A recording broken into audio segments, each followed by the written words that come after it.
One of the hardest things getting out of a narcissistic relationship is actually figuring out the truth and accepting it. You might have heard a phrase passed around at times called radical acceptance. The idea of getting used to the idea of, hey, this is what actually happened. This is at times the truth of what actually was demonstrated or shown or what actually went down in the relationship. I'm going to dive into it a little bit. It corresponds a lot with some of the themes that I talk about accepting and acknowledging truth and working through that story that you're believing in your mind. So stick around.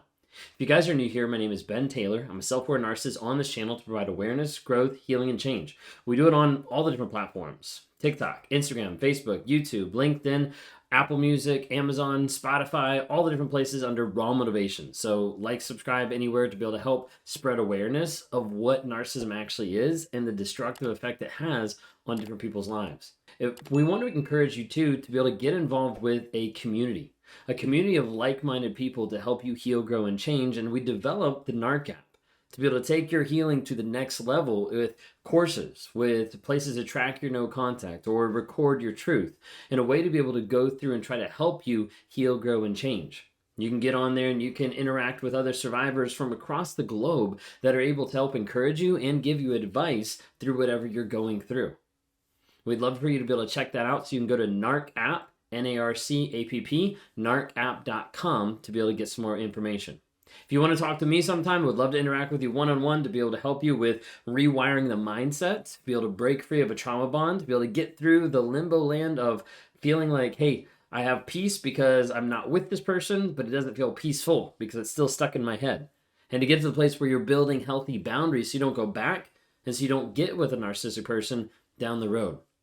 Well, diving in today, we want to talk about the concept of radical acceptance. You see, one of the hardest things once you've gotten away from a narcissist, or even when you're with a narcissist, is getting to the place where you actually believe that it actually happened, or that you actually believe that they don't care. Oftentimes, it's so hard for people to be able to wrap their mind around it, to be able to understand, hey, this is what actually happened in the situation, that they didn't care for me, that they don't love me, that they didn't show up, that they didn't demonstrate. And a lot of time, our mind wants to hide the trauma. It wants to push it down. It wants to hide it. It wants to go back and look at the past being like, no, they were good moments. And oftentimes, it goes back to the illustration I've given of when you look down at the past, it's like looking at a mountain range. And when you're far away, you can see the first mountain and the tip of the next mountain and the peak of the next mountain, but you can't really see in between. It's not until you get up above the mountains, say you're flying across the Rocky Mountains, and you're able to see that there's a peak, and then there's a pit, and then there's another peak. And oftentimes when we look far away, all we see is the tiny peaks, the tops of them, that feel like, oh, these were good memories. But our mind wants to hide the traumatic stuff in between one good memory to the next. A lot of times people struggle to actually uncover that and figure out this is what's actually going on in the narcissistic relationship and dealing with narcissistic abuse. Oftentimes trauma is hidden, from the survivors working through it. It's hidden because it's a coping mechanism. It's a way to be able to think it wasn't that bad. It's a way to minimize the abuse. Maybe it wasn't as violent. Maybe they didn't actually hit me. Maybe all these different thoughts keep playing on. When you get away from the relationship, you're like, it really wasn't that bad. And then you realize that there was a lot more things there. You just didn't want to admit it. Sometimes people go to other extremes as far as like pushing it away, running away from the pain, jumping into another relationship to avoid any thought process of dealing with that pain. Sometimes they'll even look narcissistic on the survivor's part of compartmentalizing or disassociating from the other person or from the pain so that they don't have to accept that it actually happened. Well, when we're talking about narcissistic abuse and accepting that, we have to get to the place of acknowledging, hey, this is the truth of the situation. Regardless of what we feel, regardless of what we think, we have to get to the place where you understand this is what actually happened. And we have to acknowledge that truth. So I want to go over a couple things today. Is first off, when you're getting to a radical acceptance, it's the idea of observe. Okay, because you're going to be fighting a thought. You're going to be fighting a fantasy, a false narrative that you're thinking. You have to kind of take a step back and be like, okay, what am I actually thinking? What is it, a false narrative? Is it a false story? Is it a story that I have in my head? What am I actually thinking? And then I have to kind of take a step back and be like, okay, this is what I'm thinking. This is what I'm acknowledging. Now, what's the reality of that? What can be controlled? What can be changed? What can I do? What can I not do? Is that something I have power over? I can't affect? I can't affect? Thinking through, like, what is the actual situation? Thinking through at times, what is the reason of, like, why did this actually happen? What caused it to get to this place? What caused this awful thing to happen? And then you have to start adding in practices of good self-talk, of mindfulness, of how am I actually going to show up and come in a positive way, in a positive light, because all this stuff is negative and it wants to suck me back in. So I want you to think of this. I want you to list out actions and behaviors that you would do regardless if this one thing had happened. Oftentimes we get caught up anxiety-wise with radical acceptance, with the narcissistic abuse. We get caught up with a particular thing and we don't think, hey, if this wasn't happening, how would I grow in this area? And when people are able to actually kind of separate that a little bit and be like, okay, this is happening, I hate this, but let me focus on growing this area, this tends to have less power. I want you to think, imagine what you would do if you did accept it. If you accepted the fact that this person hurt you, if you accepted the fact that this person did this and didn't care. It feels awful. I'm not saying it shouldn't feel awful, but that acceptance at times can help you start moving forward with the healing process. Sometimes you have to listen to your body, your mind, your heart, your emotions, because there's different things that your body sometimes will just tell on you.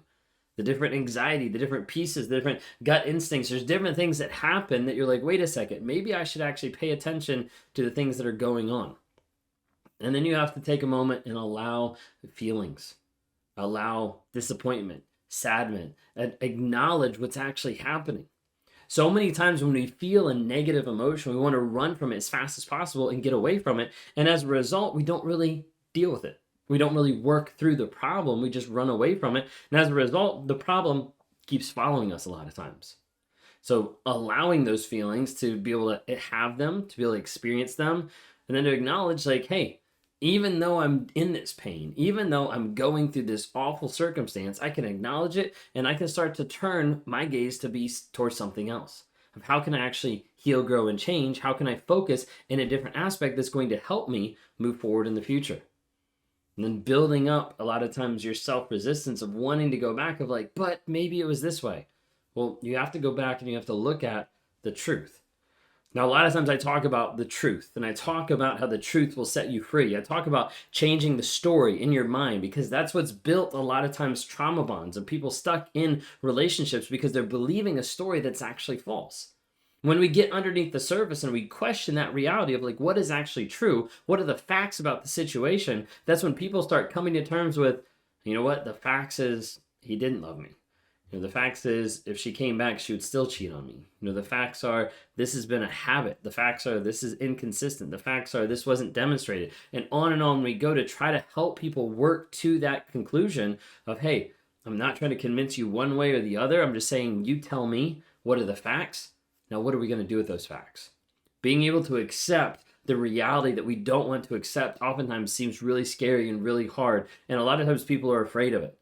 They're not just afraid of accepting that reality because in their head, logically, they know that exists. But a lot of times they're afraid of what the feeling is going to be. Maybe it's the disappointment, the sadness, the anger, the hurt. And sometimes that fear of feeling keeps them from actually wanting to engage with the problem, thinking that if they run away from it, they won't have to feel it. In reality, it just ends up being a ball and chain that keeps following you, and that feeling doesn't get dealt with until you deal with it. A huge part about radical acceptance is accepting the truth, dismantling the false narrative around what you're believing or thinking or understanding, and getting to the facts of the situation.